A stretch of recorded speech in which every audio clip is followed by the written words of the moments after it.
Thank you very much. You lay it out very nicely. The book lays it out even more extensively. Let me start off with a couple of questions, and we'll open it up to the audience. In your book, but not in your oral comments today, you talked a fair amount about the buildup of deficit acceptance, particularly over the last 20 years or so. Why there's such an antipathy toward revenue increases and the like.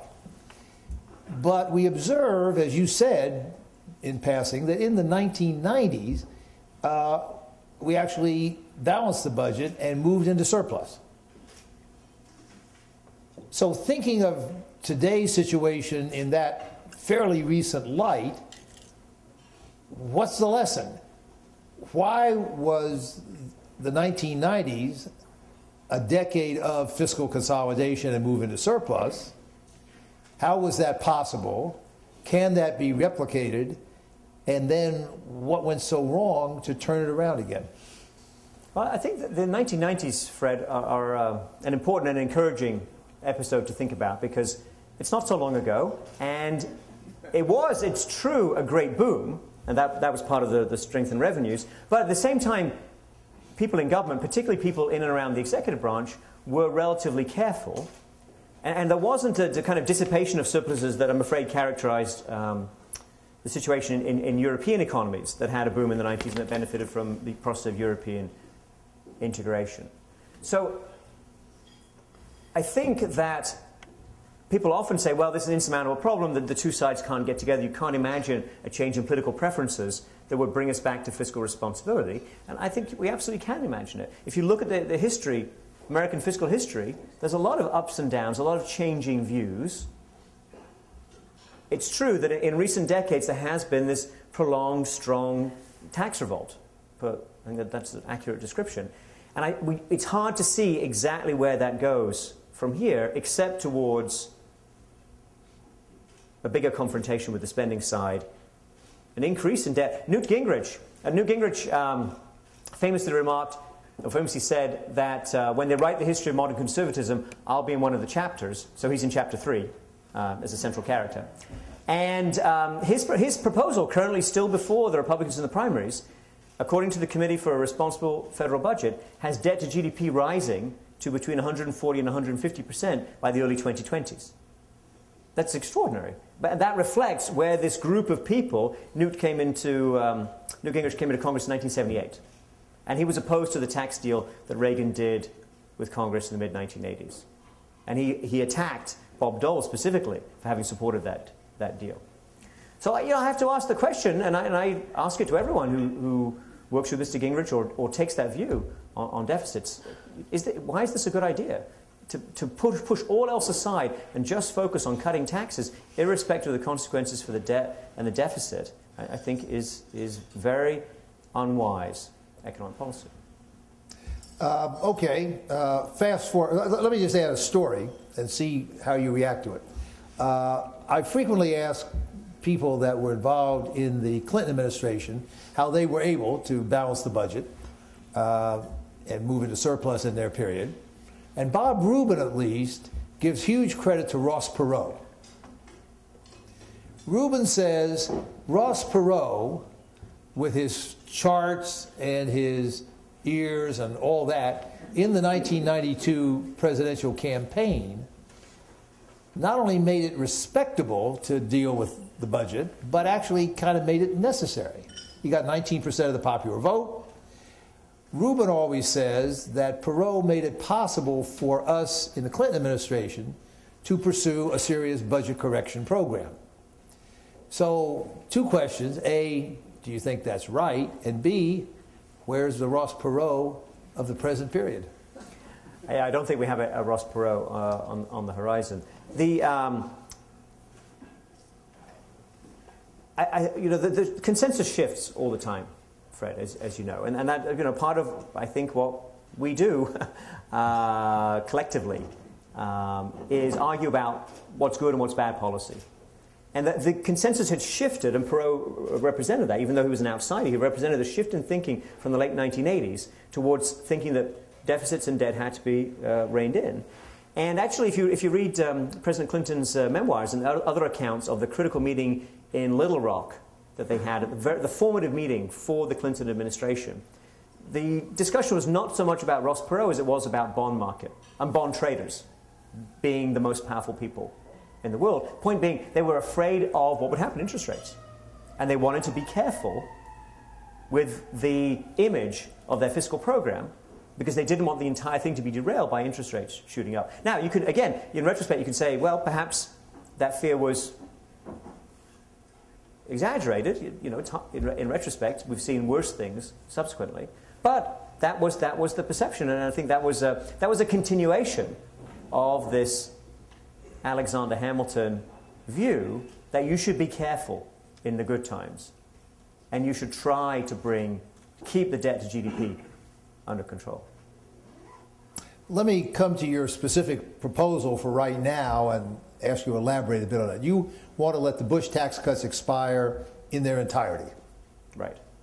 And as you say, that would go most of the way toward correcting the budget problem. Suppose that's not doable, A, because of the politics, but B, and closely related, because people would view that as too much fiscal contraction all of a sudden, and you'd have to come up with some offsets, as you briefly mentioned, but that would put a real damper in the economy, maybe throw it back into deep recession. What's wrong with the notion of phasing out the tax cuts over your long-run period? You quite rightly, I think, stressed the need to put things in shape, not next year or even over the next 2 or 3 years, but over the long run. And as you said in some other contexts, like spending cuts, time is the great leavener, so phase them in over extended periods of time, 10, even 20 years. What's wrong with the same approach to the Bush tax cuts? And for that matter, the Obama tax cuts, the payroll tax cuts, which also, if excised at the end of the year, would constitute substantial fiscal drag. So you've got Bush tax cuts, Obama tax cuts. Why not take that whole package, and most of the debate seems to be around either eliminating them or continuing them in extreme versions on either end. Why not apply the same phase-out thinking and agree to phase them out over a long period? You could negotiate 5 years, 7 years, 10 years, but with the objective being, at the end of the day, to provide a new steady state on the revenue side, as you suggest is needed, that would take care of the problem for the long run. Yes, there'd be more debt buildup in the intermediate period, but you would get to the steady state that you want. Why not approach it that way? Well, I think two problems, Fred. First of all, you can do anything you want in terms of fiscal adjustment in economic terms. The two problems. One is if you're phasing out in a way that you're postponing all the fiscal adjustment down the road, it's not particularly credible, and Congress can always undo what Congress has done in the past. So why would anyone believe you if you say we're just going to start doing something in 2, 4, 6 years? No, my point would be start it now and phase it out, let's say in 10 equal increments over 10 years. So then the problem is, how do you get Republicans to vote for a tax increase? And if you know the answer to that, we could probably get you the Nobel Peace Prize and the Economics Prize and a few other prizes. But seriously, I understand. I don't know if is Grover Norquist in the audience? Okay, I don't want to talk about him. Too bad. Too bad. I'm sure we invited him. I understand that the way the tax pledge that he operates has been interpreted by him.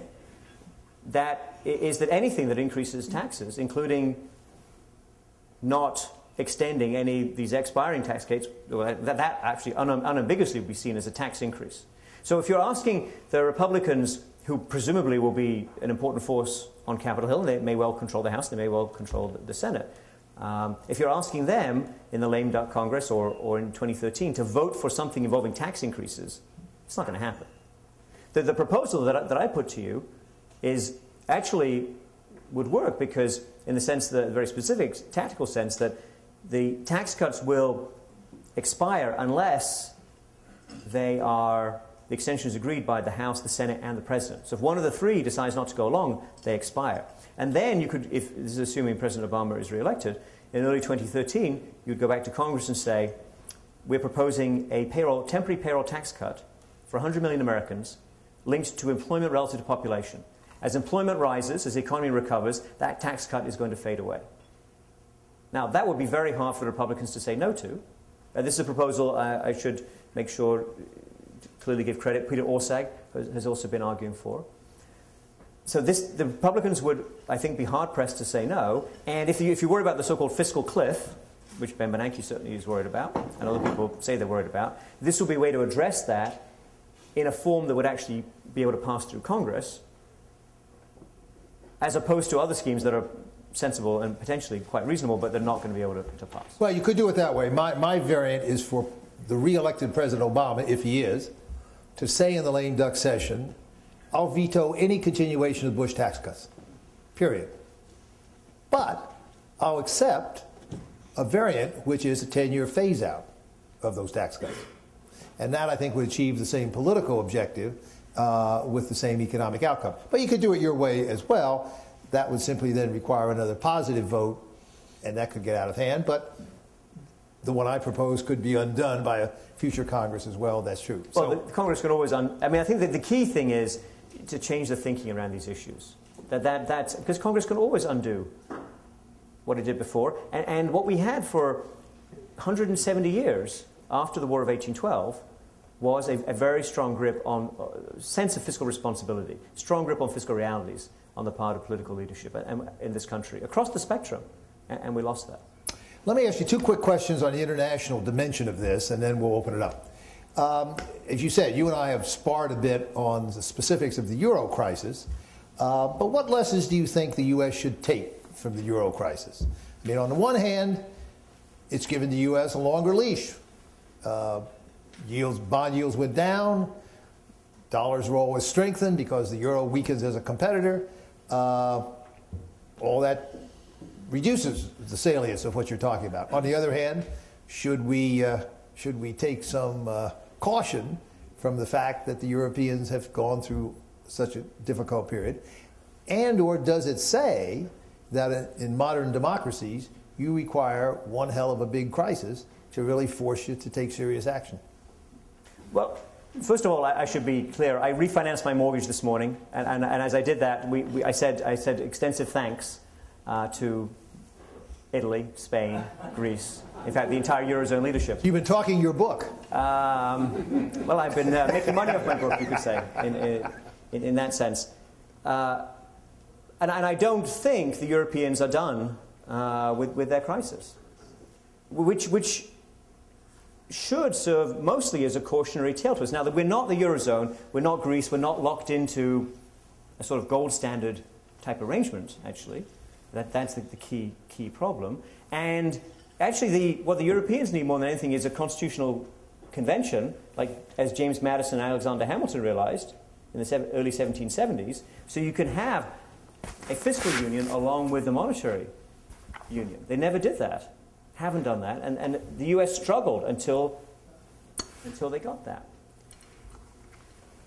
I don't think that the U.S. dollar will suddenly become anathema to international investors. I don't think there's going to be a complete dollar crash scenario, but that's possible too. Much more likely is alternative assets are stronger, less savings around the world, less savings wanting to come into the U.S. dollar, and interest rates can move quite quickly. If you think the Federal Reserve can hold down short, medium, and long-term rates indefinitely without any adverse consequences, then you shouldn't worry about the deficit. You should go for whatever deficit makes you happy. But I think that would be unwise. Presumably the economy will recover, and presumably at that point the Fed will have to allow interest rates to increase, and perhaps it would even get around one day to tightening at the short end. So, yes, I heard nervous giggles. It seems unimaginable, but these things will come. This is the economic cycle. So, why not take on the fiscal issues now, when you still have time, and when you've benefited from being this extraordinary reserve currency status temporarily? Okay, we've got a lot of experts on this in the room. Let's open it up. Let me ask you to identify yourself, go to the standing mic in the back, talk to the traveling mic coming around, and identify yourself, and then fire away. Undersecretary Hormats, who, as Simon said, has written a very, very cogent book on similar topics. Thank you.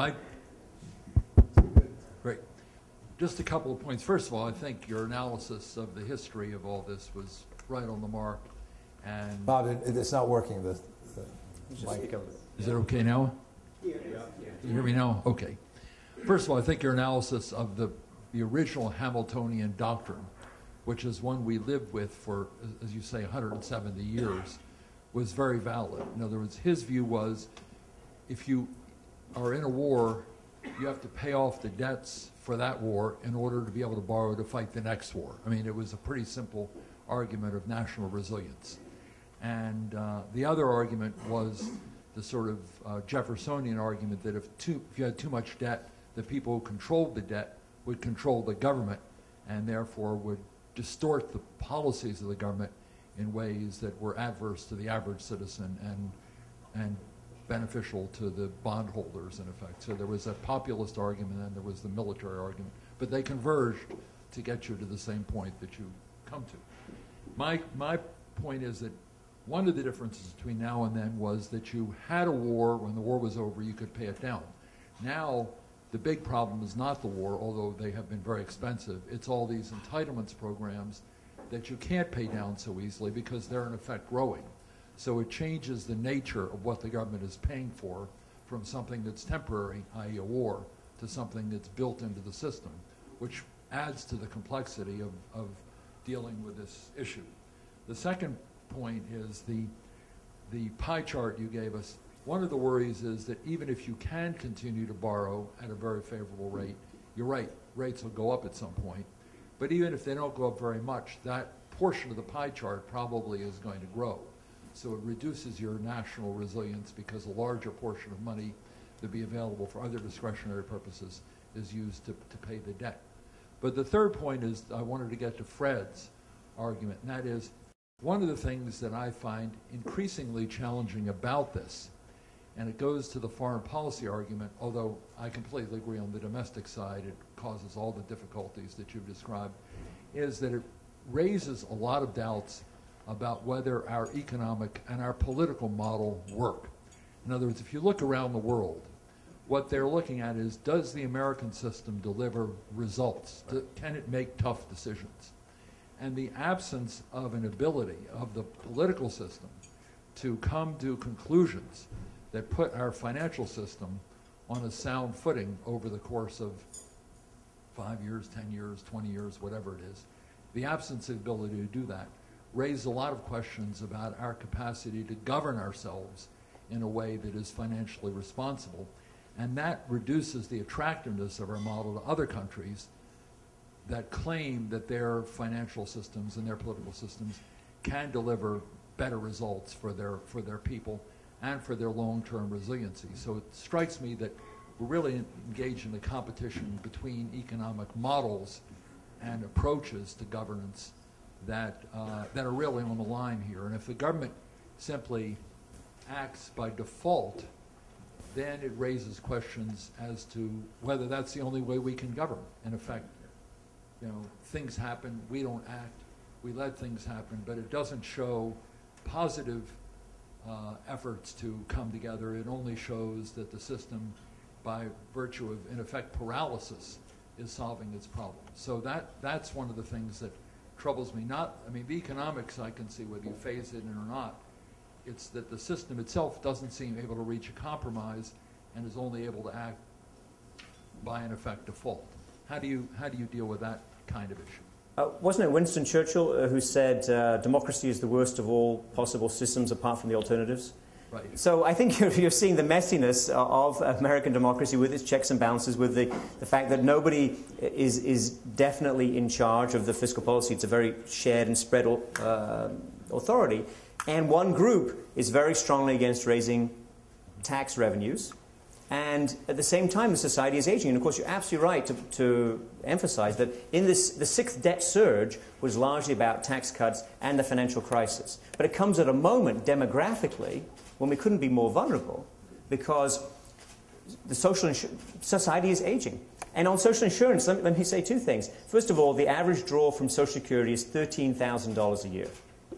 You're not going to get rich on Social Security. And if you were planning on that, you might want to save for your retirement in addition. It's there as a basic safety net in case you outlive your other assets and outlive the ability of your family to support you. And with regard to Medicare, there was not, as I'm sure you know, privately available health insurance for people in their 70s, 80s, and 90s before Medicare existed. And I can assure you that if you were to scrap Medicare or phase it out substantially, which is one idea that's out there, you wouldn't have a private market. You would be pushing those healthcare costs onto families and onto companies. And I have this conversation with CFOs and CEOs who want tax reform. And I think I'm in favor of corporate tax reform if done in a sensible way that raises revenue, for example. But I always ask them, do you want to be responsible for the healthcare costs of your retirees? And of course they don't. Not when the big risks there are longevity risks and healthcare cost risks that are absolutely not controllable or diversifiable. So you're right, we have this awkward moment. It is different from the previous crises that the Hamilton system saw us through. We have to decide, what do you want in terms of social insurance, and how do you pay for it? And if you don't want any, we can work that out. If you want what we have now, which our system is a pretty defensive position. I mean, we're defending the kinds of social insurance we have now. It's not an expansive view of government. We're not building high-speed rail to anywhere. We're not massively expanding these programs at all. We're keeping them in place as society ages, and we're showing you the revenue you need to match that. I'm not arguing for either of those outcomes. I'm simply saying it's a very different situation from the post-war situation. Then the war ended and spending dropped. Now the spending is built in, so we either have to figure out a way of reforming it, or we have to find a way of paying for it. And that is what makes it different from post-World War II period. And that's why people would say, well, you can raise it to 140 or 150. Yes, it's not the same as World War II, where you knew if you raised it to 120, it would come down afterwards. Now you have no such assurance, and the markets will react very differently to the 120 percentage points of GDP that we had during the war. So it'll be a that notion that I hear all around just doesn't make financial sense, because the way the market will react will be entirely different. It didn't care when it went up to 120 during the war, because they knew the war would be over at some point. They have no set of assumptions that either taxes will go up or there'll be major changes in entitlements, so that they'll build in a whole different future scenario. That's what makes it more complicated. I agree. Okay, we've got a couple questions in the back, and then we'll come back here. Yes. Hi, my name is Chris Goins, and I'm with CNSnews.com. Earlier you said that I'm not convinced that we fixed the problems that led to the financial crisis. So I just wanted to know, could you identify some of the things that we haven't dealt with and some things that we can do? Yeah, on the financial side, the main problem is the very big banks, the so-called too-big-to-fail banks. It's very hard to manage problems or liquidation at one of those banks. This is attempted. Title II of the Dodd-Frank legislation did attempt to address this. The FDIC is trying to put in place resolution plans. I think that these are steps in the right direction, but the structures are still very fragile. Sheila Bair and I, with a couple of colleagues, sent a letter to the Federal Reserve about 10 days ago, pushing them with regard to the capital structure and the financing of bank holding companies with this exact point in mind. So the essence of the problem is very big financial corporations that are effectively government subsidized and encouraged to take excessive risk. When those structures become highly leveraged and blow themselves up, that compounds all of the problems that Mr. Hormats was talking about. So it comes on top of the spending versus revenue gap that has been developing for some time. On top of that, you have a big crisis. And if you can finance it, if you can get through this without a disaster, best case, you have another 40, 50, 80% of GDP increase in debt. That's a huge fiscal risk. That is not scored properly, or even really at all, by the Congressional Budget Office, which is very awkward because they score other kinds of contingent liabilities, including the Medicare. Medicare 50 years out is a completely contingent issue. You're taking your view on what the risks are and what the likely costs are going to be. They should do the same thing with financial crisis, but they don't. As a result, it gets pushed aside from the mainstream budget discussion in a way that is absolutely regrettable. Jacob? Jacob Kierkegaard here from the Peterson Institute. My question, Simon, is about what is the appropriate debt metric to use for the United States? I think sometimes you do debt held by the public, which means, of course, you take the various trusts funds on the asset side of the equation. But I mean, if you go back to World War II, there wasn't really much of a trust fund, so there was no distinction between debt held by the public and total federal government gross debt. If you fast forward 20 years, well, I think by most estimates, these trust funds will also be gone, in which case there once again won't be much of a difference between the two. So my question is, why do we now, where basically it happens to look quite nice, focus on debt held by the public as opposed to total debt outstanding? Because at the end of the day, you know, what is in the treasury, the treasuries in the trust funds, they may be non-marketable, but it doesn't mean, I think you and I would agree with that, it doesn't mean that it does not represent actual expenses for the treasury. So why shouldn't we focus on total gross debt even today? Well, that's a fair question, and I talk to very well-informed people who argue both sides of this. Carmen Reinhardt, as I said, prefers the gross or total debt number outstanding. Congressional Budget Office focuses on the debt held by the public. It's 10.8 trillion for the debt held by the public. It's over 15 trillion for the gross debt. I think in terms of what makes somewhat more sense in the short term, it's debt held by the public. But you're right that there's a future obligation inherent in those trust funds. The question is to what extent you can adjust those obligations, and you can change the rules. You can reform Social Security. It's done, or change Social Security. That's been done before. You can change the rules around Medicare. So I think looking at both numbers is that realistic given the underfunding that's already built into that system? Sure. Look, the adjustments, but the adjustments, Jacob, the adjustments are in the past, and I actually think Social Security relatively easy to get in the future, are to exactly address the underfunding and balance the fund over a 75-year horizon. That's the standard metric that's been used. Yeah, is that do away with it? I mean, balance it? Well, over a 75-year horizon, yes, using the trust funds. But you know, it's largely an accounting convention that the way that it's done right now in the U.S. public accounts.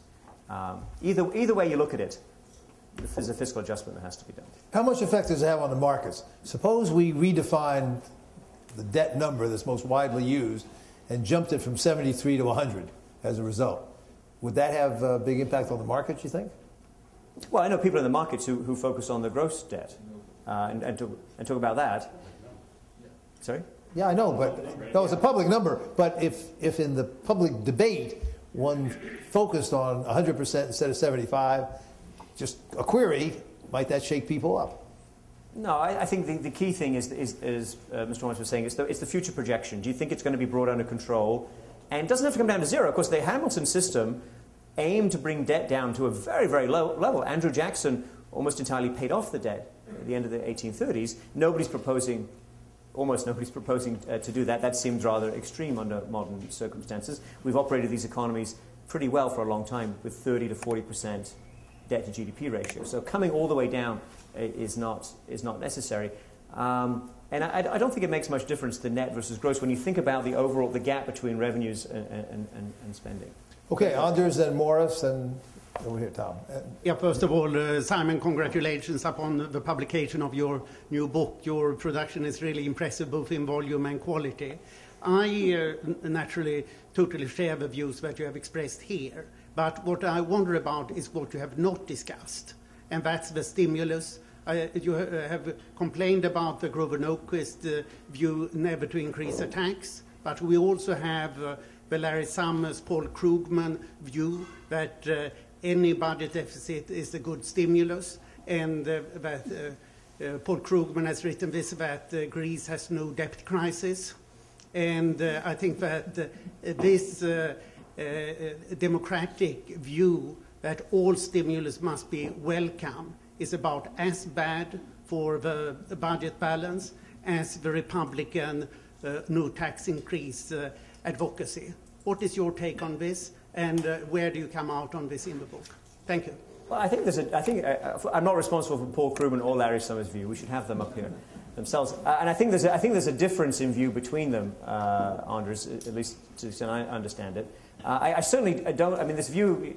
There are some people certainly who say all deficits are fine right now, and you shouldn't worry about the debt limit. And they would say we'll deal with that later. That's absolutely not my view, and that's a big reason we wrote the book, is to say you need to have the discussion now, and you'd want to argue about how to frame the discussion and argue about the social insurance programs. To what extent are these justifiable? To what extent are they necessary? To what extent do they make sense? Are they efficient, even in a capitalist economy? That's our view. And I think many people on the left don't want to have that discussion. They just want to be, well, they want to frame it, they want to discuss in some other way. They don't want to discuss higher revenue, for example. On fiscal stimulus more generally, I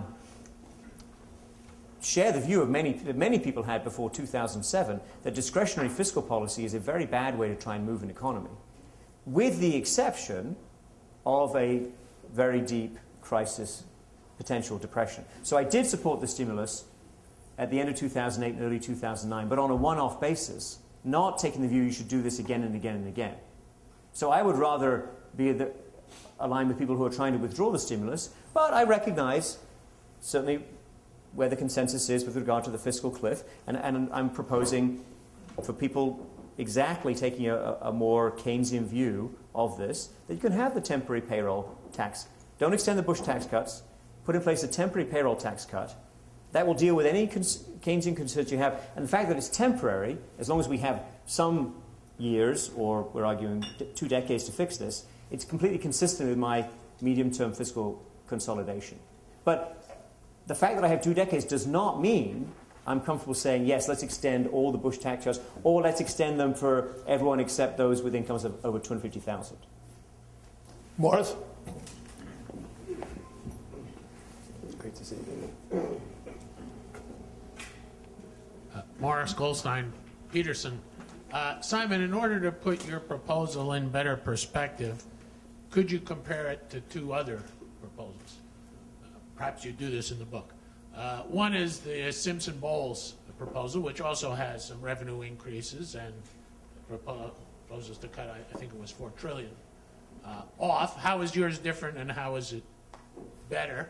Second of all, in the negotiations last year over the so-called grand bargain, it was reported that President Obama was willing to offer $4 of spending cuts for every $1 of the tax increase. In those terms, how is yours different? Are we talking about $2 cuts and spending cuts for $2 of revenue increases, or what's the percentages? Okay. So relative to other proposals that are out there, well, actually, Boris, first of all, there's quite a few so-called centrist proposals that involve cutting taxes one way or another. So this is not particularly a tax-cutting proposal. We do propose to limit spending. We do propose a Social Security change and some relatively small changes within Medicare. But there's no question that relative to other proposals, including Simpson-Bowles, including what was discussed between the President and the Speaker at the House last year, we are more about maintaining spending and financing it with higher revenues. And that's part of what's going to make us controversial. So we have,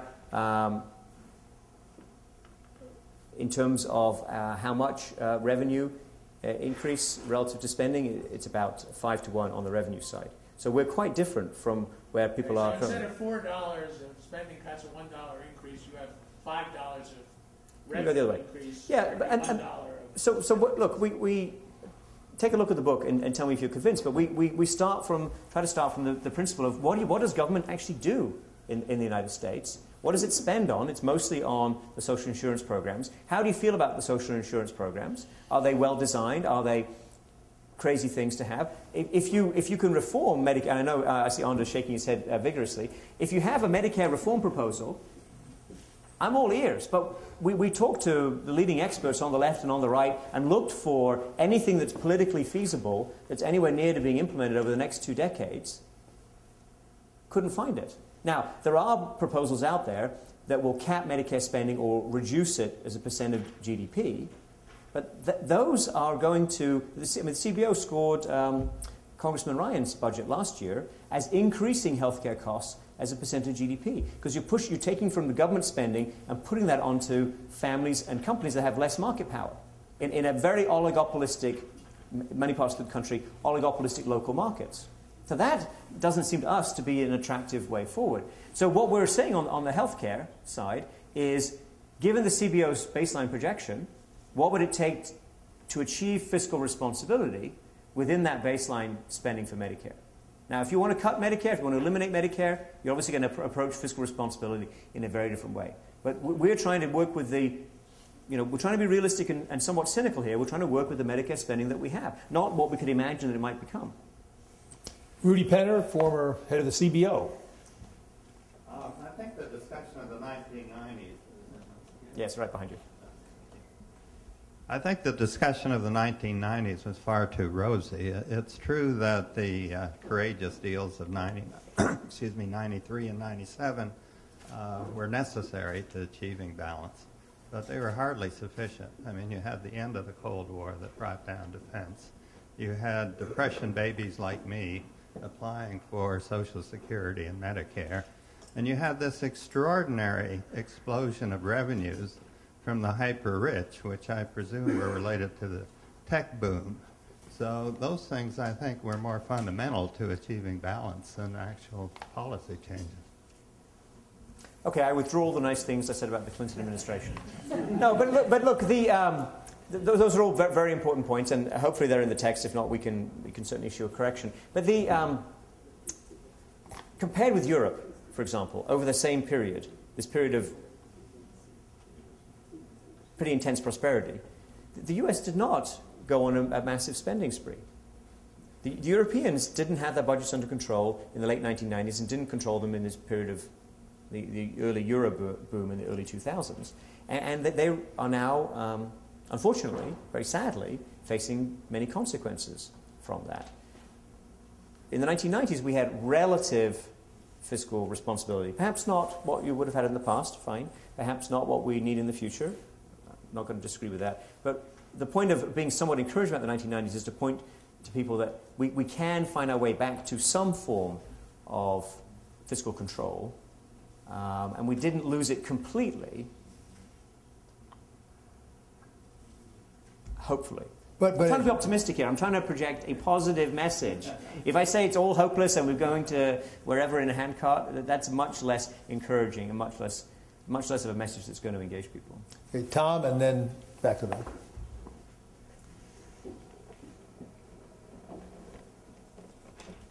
Thanks. Tom Donlan of Barron's Magazine. You have spoken several times now about the possibility of reforms to entitlements, but could you elaborate a little bit and say what you think would be desirable if someone appointed you philosopher king? Would you still have the 1 to 5, or it seems to me like you're retreating behind political impossibility for spending cuts, but not behind political impossibility for tax increases? Look, on the so I'm the former chief economist of the IMF, as Fred said, and I would suggest we look around the world at healthcare systems where they have been able to control healthcare spending. In fact, in the IMF's Fiscal Monitor, the new edition, which will come out probably next week or the week after, there's a table at the back. You know, it's one of these great IMF publications where all the interesting facts are in statistical table 7. And one of the columns, 7 or 8, I'll send you the reference.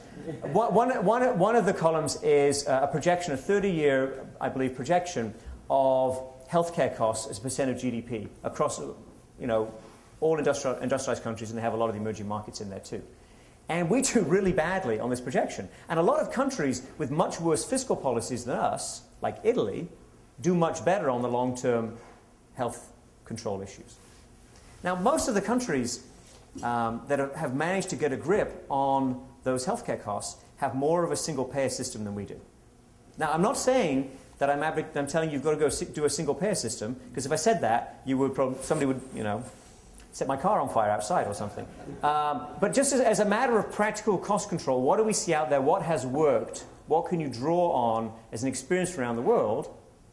What do even some of my very conservative friends from Scandinavia and other countries tell me to look at more carefully? It's the ability of single-payer systems to control costs. I don't think we're ready for that in this country. In fact, I know we're not ready for that. We tried to have that discussion. And that's, you know, I also don't believe the 2075 CBO projection that says healthcare costs will eat the economy. Because I'm sure, you know, we're pragmatic people. We're not going to let that happen. We will find some other way to control those healthcare costs. What it is, I'm not sure. And I'm not in charge of finding out, and that's probably a good thing for my sanity. But the question is for over a 2-decade horizon. I don't think you should make big fiscal adjustments today because the 2075 forecast is bad. That would be like making fiscal adjustments in 1940 because of some scary things someone told you about 2000. The world will change many times between now and 2075. But clearly you should look out more than 1 year on your budget. So we propose to look out 2 decades. And we take the Medicare spending as we find it. If you have a solution for Medicare that you can, not convincing me is not the issue, convince the CBO that you can bend the curve on Medicare costs, that's terrific and that helps a lot on the revenue side. But who has that proposal? What is that? What is really on the table to do that? And don't tell me you're going to do some version of the Paul Ryan plan. Because pushing healthcare costs onto individuals and companies, so actually increasing healthcare spending as a percent of the economy is not a solution to the underlying issue. I'm sorry? You defined it. Yeah, I defined it. That's right. It's not a solution to me.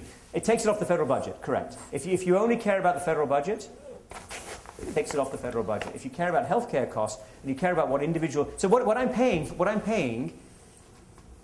for healthcare includes whatever I'm paying to the government, whatever I'm paying privately for insurance. If I pay less to the government, you reduce my payroll tax, but my payments to the private insurance company go up, I'm not better off. Right? If I'm getting the same healthcare coverage and the same outcomes from the healthcare system. Yeah, in fact. Rich Miller with Bloomberg. What made you choose 40% as the optimal level to shoot for? You know, why not 50? Why not 60? You know, can you just explain the reasoning behind that? I think that's one of the toughest decisions to make in any of these budget exercises. Why not 0, actually, or why not go for a surplus on the budget and net assets? And it's you can argue it in various directions. You need a buffer. You need what the IMF likes to call fiscal space. Shocks will happen to us, and the shock, the financial crisis, the biggest shock we faced recently was 50% of GDP. If you look at the cost of large wars, which we and others have had experience with, again, 50%, 100% of GDP. We're trying to, and I don't think the financial system's safer. I don't think you should assume the next financial crisis will have a smaller fiscal impact than this one. And if you could agree on these, on putting more revenue in the system, and do that with a trajectory that took the debt to GDP to 50%, not 40%, I would say we're on making substantial progress. The point is to bring it down, bring it under control, and not just. I mean, some of the other Republican primary contenders are suggesting, apart from Mr. Gingrich, they're suggesting between 90 and 110% of GDP as a debt to GDP target for early 2020s. That's high to me because you don't have any fiscal space to handle shocks. If you think the world is going to be smooth sailing from 2021 on, then perhaps you'll be less worried about being at this high level. And those are the net numbers. Those are held by the public sector, held by the public, not the gross debt. The gross debt would be 20, 30% of GDP higher at those dates. So we want to create fiscal space. We want to make a set of proposals that are reasonable and responsible, but not recommending excessive austerity. And just determining what the target to aim for is a critical piece of that. Simon, to push that question a step further, why worry about the stock at all? Why worry about the debt-GDP ratio? Japan's 200%. It's making it okay, at least in budget terms for that. Why not worry just about the flow? Why not try to move the annual budget position into a modest surplus, I would say, because we've got such low private saving, and not worry about the stock position? Simply focus on getting the... Now, if you move the flow into a small surplus, that'll, of course, bring down the debt-GDP ratio over time. But why not focus on the flow rather than stock as the metric? Well, you can do it either way, Fred. As you said, you can get the equivalent outcomes either way. And in some sense, what you want to also aim for, this is another point that some people at the IMF make, Jonathan Ostry and Rex Goshen and their colleagues. What really matters is your ability to make fiscal adjustments under pressure. So that, do you believe, do the markets believe that when necessary, you can shift towards a surplus? The problem is, unless you're moving already in that direction, in good times, it's very hard to be credible that you can do it when bad things happen. And the debt to GDP is a simple metric that people can relate to. People talk a lot about the stock of debt. It's a big number, $10.8 trillion, if you use the debt held by the public. And bringing that down and controlling that is a good way to summarize the experience of the Hamiltonian system and how it succeeded.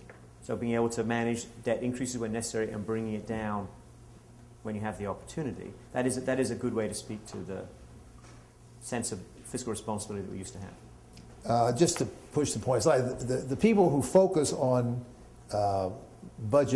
annual budget levels, like the Maastricht Treaty did, like the balanced budget amendments, including in Europe now, do focus, at least in the first instance, on the flow and getting the annual budget position strong. If you're running over the life of the cycle a small budget surplus or even a balance, I would say then you've got fiscal space.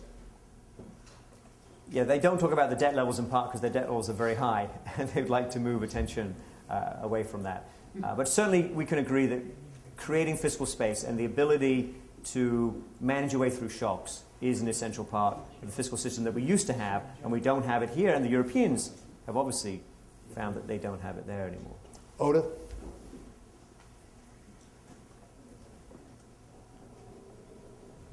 Oda Aberdeen Capital Trust. Simon, I didn't hear the word economic growth mentioned frequently in your talk. We kept talking about the fiscal discipline, fiscal balance. And also, I heard the word markets. But if you look back to 2005, 2006, 2007, the markets were rewarding people who were taking irrational risks. Today, when banks are prudent, the markets is not really rewarding them.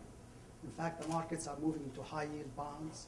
And if you go back to the 70s, when people were trying to lend to Mexico and Bolivia and so markets go through cycles. But some cycles are rational, some cycles are irrational. I would like your thoughts on that. Well, on the markets point, of course, you're right.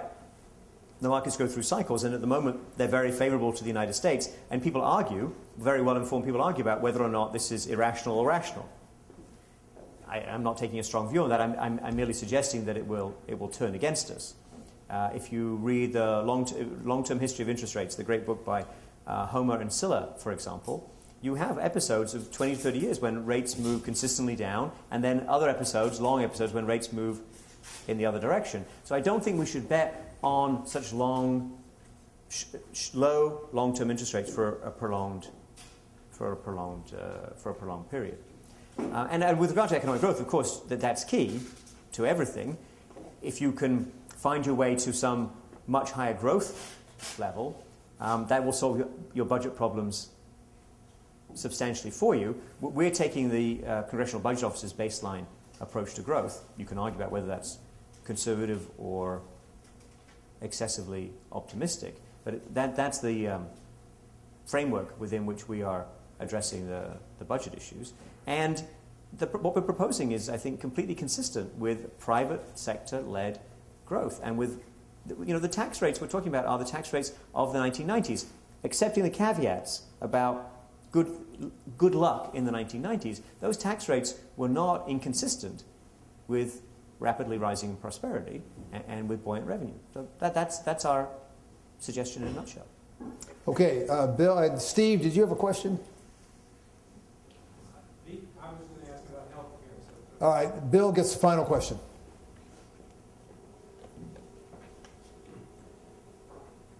Simon, I think the attraction of what you're proposing all along has been that it can be achieved with a veto. You let the stuff expire. And surprisingly, the CBO's projections say that if you let that happen, 2013 growth will still be plus 1%. I wonder if you could say a little bit about the sort of short-term disruption that you would envisage being consistent with the package you're talking about. It seems to me that inherently the approach you are taking is one of an utter confrontation in which you don't get an agreement and you force the issue by letting the veto act. Are you anticipating a much nastier end of the year than the Congressional Budget Office, and that this confrontation precipitating another round in not so much from the Keynesian stimulus standpoint, but from sort of the disruption phenomenon? Well, that's an interesting question. I think it's from now to the end of the year is a long time, and we'll see how the economy is, and we'll see what's happening internationally with regard to the European economies and so on. I don't think that, you know, the politics have many of these showdowns and confrontations, and I think actually this one would not be particularly disruptive to markets, if I understand your question. There'll be some sort of panic or increase in risk spreads because you're vetoing the extension. Yeah, I don't think that would be the case. I think on the contrary, it would be an indication that American politics, for all of its complicated nature, are actually capable of moving you towards fiscal consolidation. I think you would worry, and you know, the IMF would not typically urge you to make if you have the opportunity, do all your fiscal austerity up front. So you don't have to be a very strong Keynesian to worry a little bit about early 2013 and the effects of raising taxes. But most of those tax increases, the big ones, are on income that's earned during 2013. So while withholding would go up at the beginning of the year, there is time to, if you feel it's necessary, if the economy looks like it's weakening, to pass a temporary payroll tax cut that would exactly go the opposite way with regard to what's withheld from people's paychecks.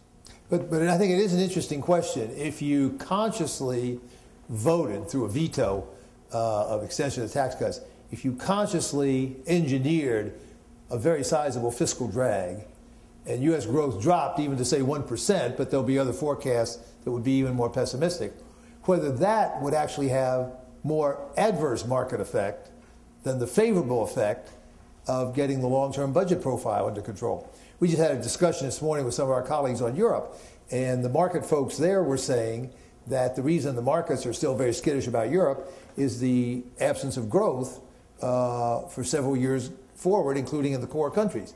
Well, if the U.S. consciously engineers a growth recession or worse, maybe at least for a while, that would have a worse market effect, even if the long-run budget correction is part and parcel of the same package. So you may not be able to escape that dilemma, even with what, from one perspective, looks like a decisively favorable move. That's exactly why we're proposing, if necessary, and this is a decision you make at the end of the year, to couple the non-extension of the Bush-era tax cuts with a temporary payroll tax cut, if you feel that the economy needs it. Personally, I think we should be moving away from stimulus. We should be moving to strengthen the Social Security with funding, and the same thing with the other social insurance programs. But you can make that decision as necessary at the end of the year. If you continue to seek stimulus, if you continue to believe that now's not the right moment because it's not just the economy's weak, but it could become weaker, or we could suddenly fall off a cliff, you're not going to do fiscal adjustment ever, and not, at least not until you have the interest rate shock, when the austerity at that point will be very traumatic and difficult, and then you have some version of one of these European scenarios where it exacerbates financial market concern because the growth is going to go away temporarily. Well, to be continued. Simon, we thank you for bringing a very important new dimension into the debate. You've got a different package than most. I think it's a healthy addition to what people were talking about, thinking about. You help us think about this in long-term perspective. We deeply appreciate that. I remind you all, you can buy the book on the way out. Thank you to Simon. Thank you to all. Meeting adjourned. Thank you.